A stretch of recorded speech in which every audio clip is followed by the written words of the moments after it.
Первый выступающий у нас господин Влахович из Сербии, бывший министр приватизации и экономики. Как раз его взгляд будет довольно интересен в плане того, как Сербии удалось построить рыночные институты и трансформировать сектор государственных предприятий в более эффективный и динамичный. Okay. Sorry, I'm going to speak in English because my Russian is not that much good. So, first of all, good afternoon to all. I can see that we lost some people during lunch battle, but never mind. I would like to thank the organizer for the invitation to be a part of this very interesting, very distinguished conference. The title of my presentation is the program, Private Sector Development Program, Serbian Experience, Lessons that we learned that we can suggest to Belarus in order to avoid the same mistakes.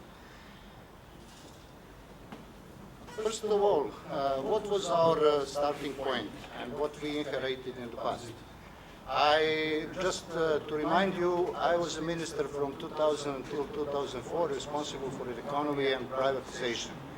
During the 90s, Serbian economy was devastated after 10 years of disintegration of country, then war, bombing, and unresolving main national issues.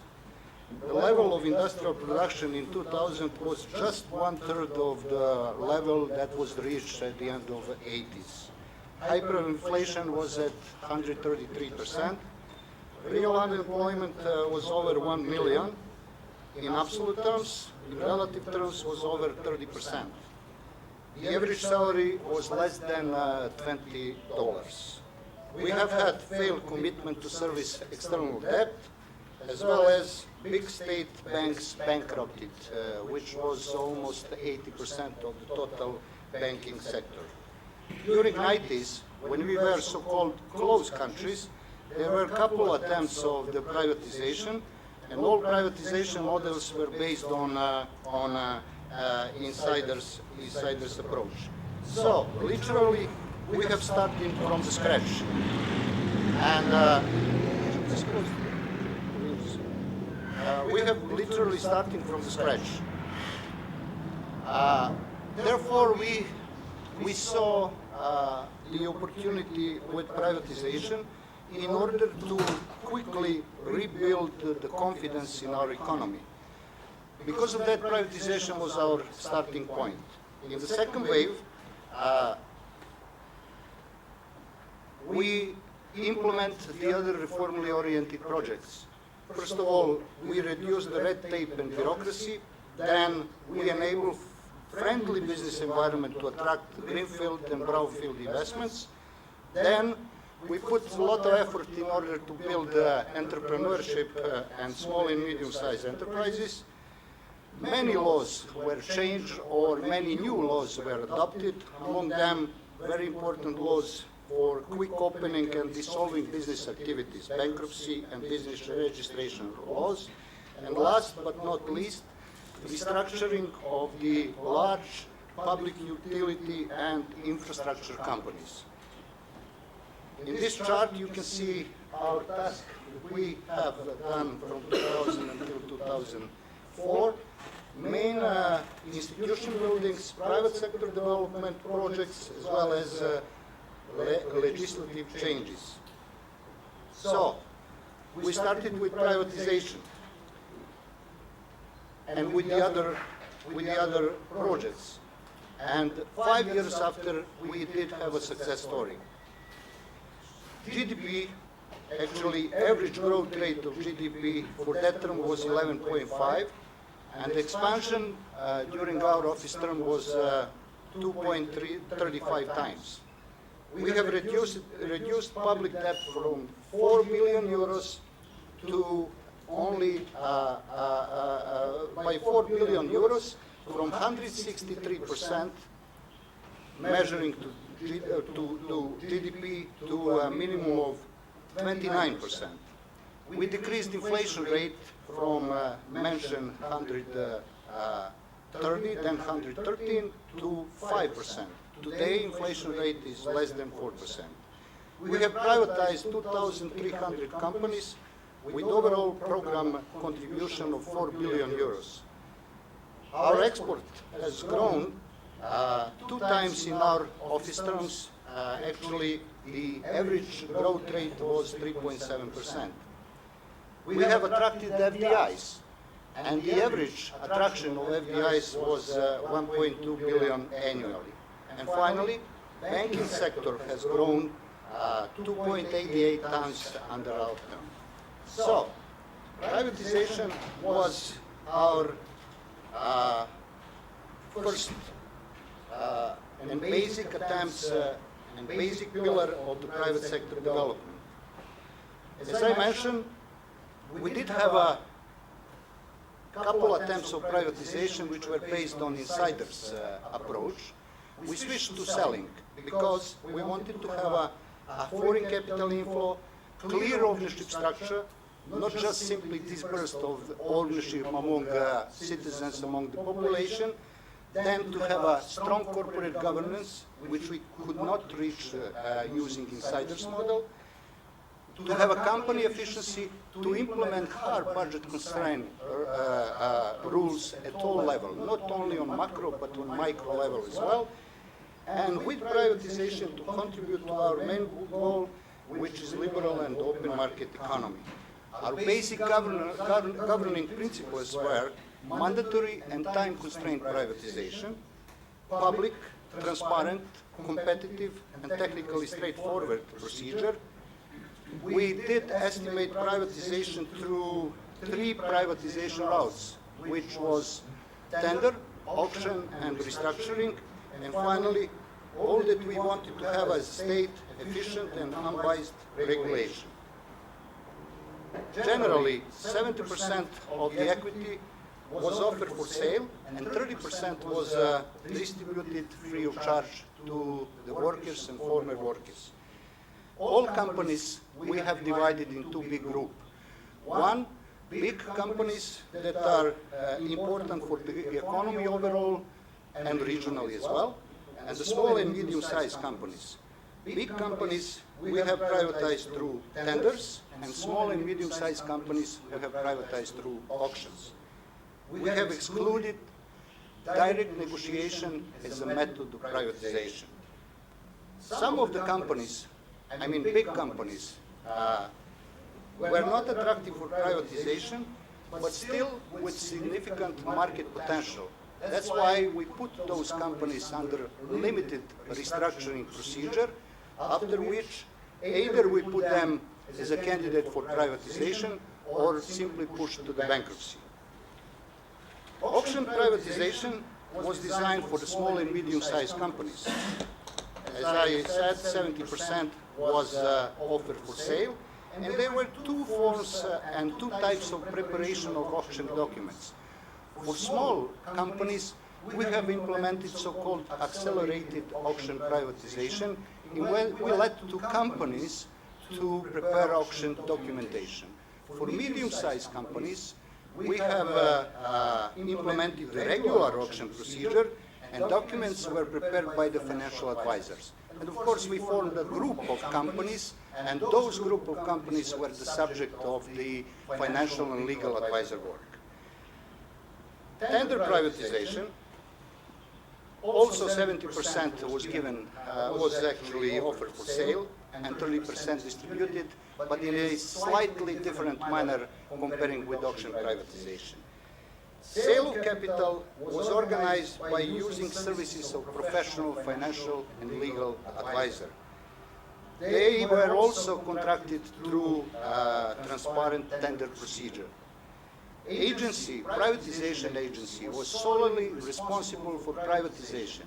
Privatization agency was acting in the capacity of seller.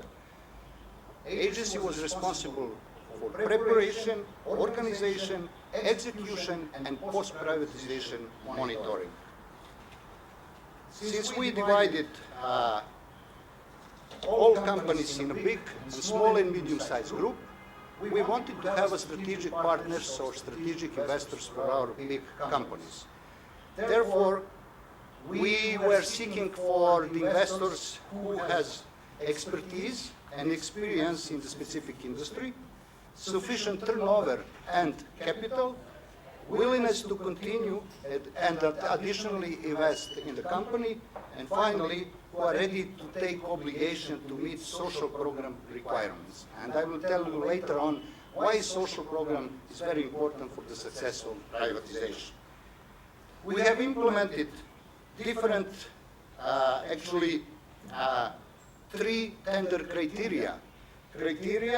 Selection criteria which we use to select the best bid.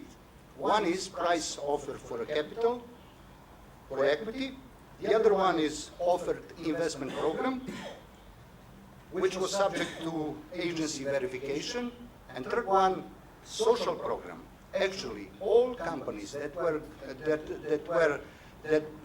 subject of tender privatization did have a mandatory social program. In addition to mandatory social program, the rest of the social program was the subject of evaluation in the final bid evaluation. All investors, potential buyers, did have an upfront, very clearly stated instruction to bidders, since we used more than one selection criteria. So, technical procedure was very carefully planned and implemented in order to avoid any suspicions or grounds for sound complaints. I will tell you that there was no any complaints by the potential buyer, whether they were successful or unsuccessful in the privatization procedure. In numbers, in auction, we did have close to 2,200 companies, out of which 1,300 or 1,343 companies were privatized in our office term, with a success rate of 75%. In tenders, we have privatized 130 companies, out of which 56 was privatized in our office term, with a success rate of 75%. All in all, close to 2,300 companies were privatized until end of 2013. Actually, most of those results were generated until the end of 2008. When the economic crisis started, privatization rapidly slowed down, partially because of the world economic crisis and partially because we have privatized already attractive companies. So, for some of companies, actually, in relative terms, for 30% of privatized companies, privatization agency has canceled share purchase agreement due to non-compliance to share purchase agreement terms and conditions, non-fulfillment investment commitments, social program commitments, asset stripping, change of mean of business. So that's why it's very important to have a special department, monitoring department within the agency of privatization. In either case, the state exercises investor guarantees and does not allow any refund. What is the corporate effect of the privatization model? Measuring by all performance improvement, you can see superiority of the privatized companies comparing with non-privatized companies. The sale of privatized companies increased for 67% over 10 years. The profit increased 3 times. The value of asset of privatized companies also increased for 46%, and the number of employees in the privatized companies decreased 64%. That was something that we have expected, since we did have a hidden unemployment in the companies that were before the privatization. I guess that similar situation can be explained here. So once you start with a massive privatization, you should expect that negative influence on privatization.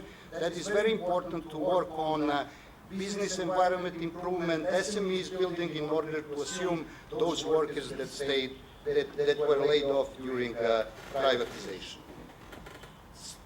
Together with privatization, we launch the other projects of our private sector development reform.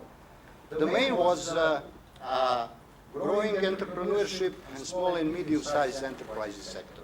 Our main objective were to grow the SME sector and entrepreneurs as they are real drivers of the economy. We wanted to link social program activities from privatization program to the development of SMEs in order to utilize social redundancy package to encourage entrepreneurs with startup initiatives. We wanted to provide, and we have provided, education to individuals and small companies, as well as we have provided access to micro and SMEs financing. Therefore, we built necessary institutions. Firstly, we set up the state-level SMEs agency with regional network offices. Then, we reorganized our development fund to provide attractive equity debt financing to special projects and programs. In particular, we developed startup financing program with special focus given to underdeveloped areas, underdeveloped regions. Also, we have established state guarantee fund in order to encourage the bank to finance and to credit small and medium-sized sector and entrepreneurs, and we have minimized the financing risk to the bank, provide the collateral, share the risk. Finally, we linked state and regional regional chamber of commerce to the small and medium-sized agency and their regional partners in order to gather ideas, to form clusters. Simply, we have networking economic activities in this particular area. Together with this, we have put in place a new bankruptcy law with new bankruptcy practice. New bankruptcy practice we put in place in order to increase the efficiency of the procedure as well as efficiency of the institutions. A part of already existing institutions, we wanted to put under one umbrella all bankruptcy cases of state-owned, majority state-owned companies. Therefore, we have established first the agency for licensing bankruptcy administrator, as well as we appointed privatization agency as an official administrator in all majority state-owned companies. Very important task was restructuring of public utilities and infrastructure. And I tell you what, we failed with this. That's why we today have a structural problem with a huge fiscal deficit.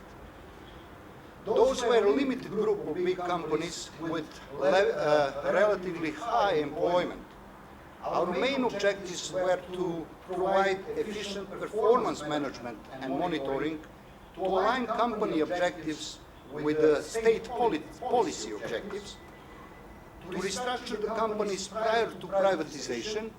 Of course, we did have and we are still having discussion whether to privatize or not to privatize those utility and infrastructure companies. My standpoint is that everything which is not issue of national importance should be privatized, because the efficiency, reached efficiency, is much higher instead of having a country, having state as a owner of those companies. We put some activities in place. We're setting up a commission for restructuring public and infrastructure utilities. Commission was led by Prime Minister and with aligned ministries with a technical working body. We designed 3 years business plan for restructuring, and then restructuring activities took place. These are just the main pillar of our private sector development program. Of course, that was followed by legislative reform, legal framework, setting up a new legal framework. And I put here just a few very important laws in order to build an attractive business environment. So, what is the key lessons that we have learned? Serbia had different models of privatization. As I mentioned, during 90s, insider model was predominant. And then in 2000, we switched to selling. If you have an insider model of privatization, then you will have just a simple disbursement of the ownership without any effect as far as investment, particularly foreign direct investments, are concerned. My advice to you, do not go to the route of insider privatization, go for selling. The second, privatization is very unpopular. Nobody likes privatization. Because our citizens in Serbia has an old school mentality. They think that government will solve all their problems.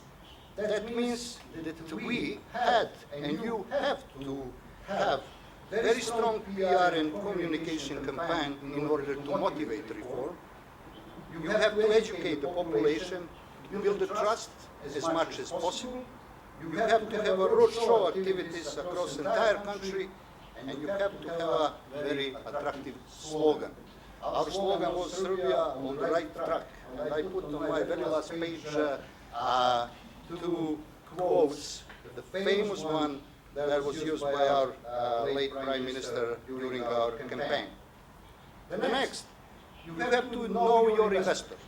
So, some investors are attracted to quick profit making, as opposed to strategic partnership and building the equity value of companies. Therefore, you have to have established an office, possibly within the central bank or office within the Ministry of Finance, which will address and prevent the issue of money laundering. We did have such cases, and we prevented. Ideally, that office should be linked to international organization in order to enable high level of efficiency. You have to track your investors. What investors are doing after privatization in privatized companies. Therefore, privatization agency should have a very strong monitoring department in order to follow whether investor is fulfilling all investments as well as social program obligation. There is always question of what is the true value of companies. Public, government, even some experts, so-called experts, has great expectations. They think that the value of the companies are very high, and the problem is that predominantly they are using asset approach in order to evaluate the equity of the company. My advice to you, do not use predominantly asset approach, rather use income, discount cash flow approach, because that method, that approach will realistically assess a range, just a range of value. It is always better to not put the obstacles with upfront equity evaluation. Rather, use the valuation just to get the clue what can you expect from the privatization in terms of privatization proceeds. We let to the market to decide what is the real value. That's my suggestion to you as well. Privatization agency should encourage competitors and should enable transparent selling. That is all the privatization agency has to do. You can build a transaction price with credible financial advisors who can bring the investor competition. Finally, social program is one of the key components of the privatization. In our cases, social program was usually no laid off of workers within 3 years period of time, unless they want to voluntarily leave the company.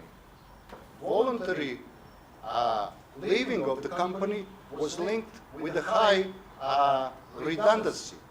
So you have to educate the receivers of those subsidies, redundancy, to become entrepreneurs, and that is the linkage between privatization and small and medium-sized sector development. As far as large state-owned companies, public and utilities and infrastructure companies concerned, they should be pulled under one roof. If you have too many responsibilities under different ministries or agencies, the success will fail. Comprehensive and full-out restructuring of activities is precondition for the successful privatization.